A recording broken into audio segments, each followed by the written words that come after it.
Hey everybody, it's Sunnett, and we do it all here. What's up?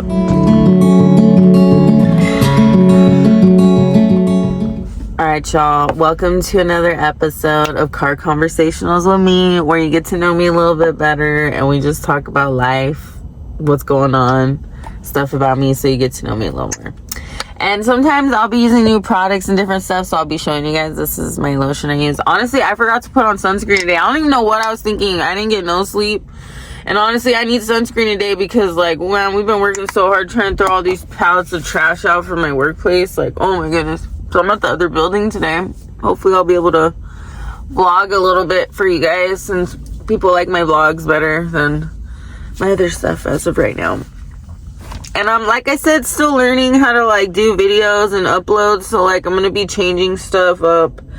And I keep reading that it's bad to use the same thumbnails. So, hopefully for this one, I'll be changing it up every episode. We'll see. But anyway, you guys, today's episode, I thought we could talk about something, like, really fun. And I think, like, just kind of interesting, since it's been one of those weeks. My mom, the topic of, like, just motherhood in general and, like, the journey of my mother. Because if you've been watching my series, I'm sure you kind of are like, why the hell do you talk to your mom? And honestly, you guys, I don't really talk to her like that. But anyway, we're gonna get into that today. So, you know, I thought we could all heal together talking about our mama drama, you know what I'm saying? So, and honestly, like, you know, like I said, you know, we're not in the best of place, but I don't really expect us to be. I'm sorry, you guys. I feel like this freaking hair right here, and it's, like, been bugging the frick out of me. Sorry, I had to get that. But anyway, you guys, I'm not putting on too much today because, like I said, I'm going to be out in the sun, like, doing a bunch of stuff. So, honestly, today's more of a, like, just freshen up and not look like such a bum. Okay, so as you guys might have heard here and there, or may have seen in my other videos, I was in foster care for almost 11 years. So me and my mom don't have the closest relationship, you know. She was always, like, going through her own, I think, personal shit at the time, and was just, you know, really abusive, because, you know, my grandmother was fucking hella abusive. My grandmother was, oh my god, that woman's fucking was real evil. And what I try to say by this, and, like, why the topic, I thought motherhood would be kind of interesting to talk about, and I think you can get to know me a lot about this conversation, because I think a lot of people judge me a lot when I talk about my mom. They're like, oh, it's your mom, like, how come you say that, or how do you talk about her like that? I'm like, because, dude, the shit I had to endure with that woman, I think I get the ability to say whatever the fuck I want to say, or however I want to say it. Because I think, like, when you're a child and your mother's, like, literally, like, fucking trying to kill you and choke you the fuck out, and then, like, you know, 20 years later says, oh, I don't remember that. Like, I feel like you're allowed to say however and feel however the fuck you want.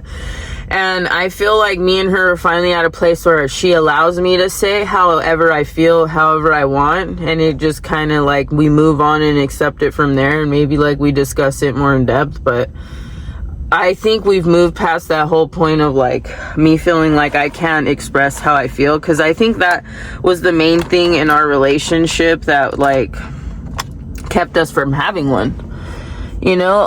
Because I'm not gonna lie, like, straight out of, like, getting my AA and, like, starting to work, me and her not really, like, have a relationship. And like I told you guys, I graduated high school a year early, so I was trying to bounce out. I was trying to get out of there, and I was not trying to play no games. So as soon as I could, I moved out. I lived with a group of girls, and me and her really didn't have any relationship. I really didn't go out to see her. She never came out to see me. Even when I had my son, she still don't come out. Even to this day, my mom don't make plans for my son. This is why I don't really make plans with her. She does make plans with all my brother's kids and stuff, but, you know, her reasoning to me was that I have my shit together, so she does more shit for my brother's kids. Even though I don't agree with that, it is what it is. I just take it for what it is, but I don't honestly expect anything anymore. You know what I mean? Sorry, guys. I have to get a close-up mirror, because I totally forgot my mirror today.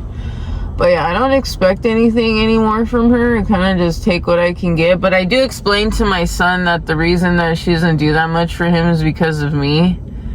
that those two things are not inclusive. And honestly, like, he doesn't take it personal anymore. I think Poe used to take it personal, but he doesn't take it personal anymore. And that, I think it's really just because his grandma does so much for him. Like, his grandma on his dad's side does so much for him. So I don't think it really, like, affects him. I think, you know, same stuff. I'm using blush, you guys. Just my eyeliner and blush. So I really think that that's more what it is. But my son, I don't know. Me and my son had a conversation about it one time. But like I told him, it's not you, dude. It's me, man. It's me. It's who your dad is. It's a bunch of shit. So don't take it personal. You know what I mean? But that's a big reason why me and her just can't really, like, have the type of bond that we're ever, like, other parents and mothers have. One, because I was separated from her since I was really little, and we just never got to form that bond. And I truly think if you don't form it when they're little babies or, like, little kids, you're just never gonna get it. And me and her just never got it. We're like oil and water, you know? And I hate to say that sometimes, but it's, like, so fucking true. Like, because, like, sometimes I really think, you know, do you ever, like, look at people and think, damn, I would not speak to you or have any relationship with you unless we were related? That's literally how I feel sometimes. And, like, my brothers make comments and, like, you know, and I know they've defended me and, you know, they'd be like, oh, it's because, you know, you treat Sunnett this way, whatever. But I don't need my brothers to do that for me, you know? I've said it myself, trust me. I've told her exactly how I feel about things. And why I don't come around and why I keep my space and, you know, why I don't like certain people. Because how they treated me, you know. And then when I confronted them about it, they're like, you know, they never wanted to own up to it. At least my mom, you know, admitted being a fucking piece of shit, you know. Oh, yeah, damn right I let people beat you, you know. Fucking I was a piece of shit, basically. I mean, I guess sorry wasn't really what I got. But I just want to tell you guys that I just don't want to hold hate in my heart and soul, you know.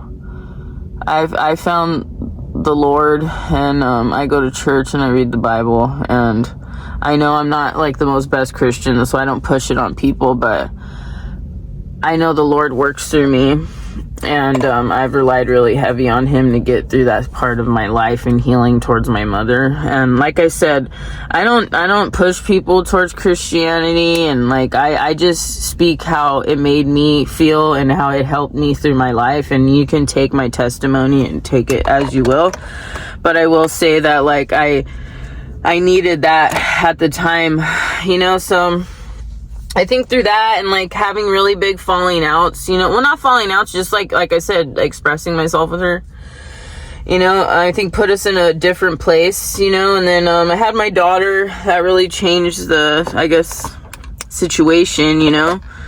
But, you know, like I told my mom, I respect her for getting clean and trying to get us back as a mother, you know, even though she was fucking insane and, like, was beating the shit out of us and, like, didn't heal properly. But I will say I do respect her for getting clean, because a lot of moms don't get clean from drugs, you guys. Like, let's be so for real. A lot of them don't. And a lot of them have died and haven't made it into their adulthood. My mom's probably one of the last of the few that are still pushing today. A couple are still on drugs doing dumb shit, so we'll see how long they last. But honestly, you guys, I have, like, one really quick thing to say about motherhood and what I've learned, you know. We either break the cycle and, like, forgive and, like, let go. And by that doesn't mean, like, I forgot everything that she's done. It just means I'm not choosing to think about that shit every day and, like, focus on it and make it my whole damn personality. Because honestly, at the end of the day, why I help foster youth is not because I want to talk about my abuse all the time. I really don't like to speak about it. But why I help them is because at the time when I really needed help, nobody wanted to help me. Nobody wanted to let me talk about it. No one let me process shit. Like, no one wanted to be there for me during that really hard time. And that's why I want to try to be there for people, you know. Like, I needed my mom when I was going through high school, but she was hoeing around, doing her own shit, dating people, and her thing was like, oh, I've been single. And she was single, like, our whole childhood, you guys. She never dated, so I get it, you know. She probably wanted to fuck around, do her thing, cool. But like we were still in school, you know what I mean? So it was kind of like, oh, she pieced out, moved. That's why I graduated early, because like I'm not moving high schools my junior, senior year. You're fucking tripping. Like I'm not moving. Like we moved every fucking year. I'm not doing this shit anymore. So that was the reason. She was the like catalyst to make me graduate early, because that was some fucking bullshit.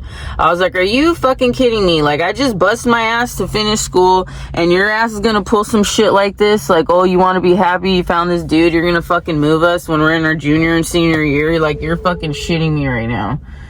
So yeah, she did it. She picked up my brother, my little brother, who was, you know, was still underage at the time, and took him and fucking moved him. And I said, fuck that. I refuse. So I went down to the office at the high school, and I talked to the counselors, and they figured out a plan for me to graduate a fucking year early. I didn't want to do it, you guys, but I fucking had to, because fuck her. Because I was like, I can't believe you're gonna fucking do this shit to me. I'm a fucking top student. I'm in fucking ROTC. I'm in all these fucking sports. I have fucking great grades. I'm in college academy. Are you fucking kidding me right now? You're gonna fucking do this shit to me? I was fucking pissed.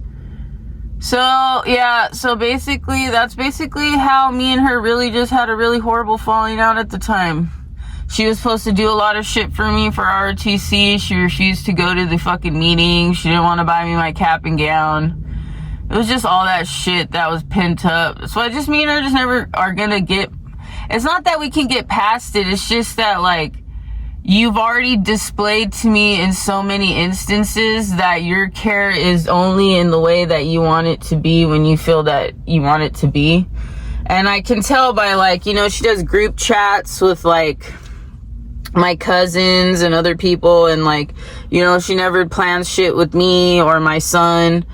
And, you know, I've just come to the realization that it is what it is, you know? Like, I can't change that woman. I can't expect her to show up the way that I want her to. So I just love her for how she is, and I just take it with the fucking grain of salt. And that's it, you know, because honestly, you guys, those are the fucking cards I was dealt as far as life goes. And sometimes those are just the cards you're dealt. And instead of sitting here boo-hooing and crying about it and, like, you know, doing whatever, it is what it is, you know.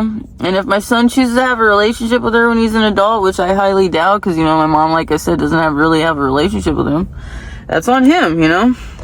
I just know I've tried, I've shown up, but I'm just at the point now where I don't make plans no more. I stopped going. I think the last time I showed up, I found out everybody lied to me and, like, you know, hid some shit behind my back. And then I just told my nephews, I'm like, oh, sorry. Just told everybody I'm pretty much done. Not picking up nobody no more, doing nothing like that anymore for anybody, because I have to stop, you know. Because people aren't doing that for my son, and that's the part of motherhood that's hard, because you want to be a mom to everybody, you know. And especially when you don't have the mom you want growing up, you want to be the mom to everybody. But that was my problem. I was draining myself out trying to be a mom to all my nephews and do all these mom things and, like, try to hunt my mom down. And then finally you get to an age where you're like, why the hell am I chasing this fucking woman? Like, you pushed me out of your fucking vagina. Like, you need to be chasing my fucking ass. What the hell am I doing? So then, yeah, after you kind of just check out and you just kind of visit, like, once a year during Christmas, maybe. That's kind of it. I invite them over, and I just take it a day at a time. I have literally no expectations from my relationship with my mother now that I'm in my mid-30s. No expectation at all. I literally take it for what it is, because I will not let that overpower me and consume the way that I feel. And like I said, if she gets sick, I show up. I support the way I can, but I don't invest anymore like that, you guys. So that's pretty much me. Pretty much my makeup for the day. I'm keeping it clean and simple. But yeah, I just wanted to kind of share why I am the way that I am, why I talk about my mom the way that I do, and why we have the relationship that we have, and why it might not make sense to other people, but it makes sense to us. So you guys have a good day. Happy Friday. I'm gonna go get sweaty and disgusting in the freaking warehouses. So I will see you guys later. I appreciate you guys joining me and clicking for another get to know me video. This one was definitely keeping it real, honest, And honestly, you guys, I love that sometimes I can be cussing in these videos because I like to be myself. Because the other ones I keep it so serious. But anyway, you guys have a great day. If you guys could follow, like, subscribe, maybe even leave me a comment, I'd really appreciate it. And thank you guys so much for being here for another Car Conversationals with Sunnett. And remember, we do it all here. What's up?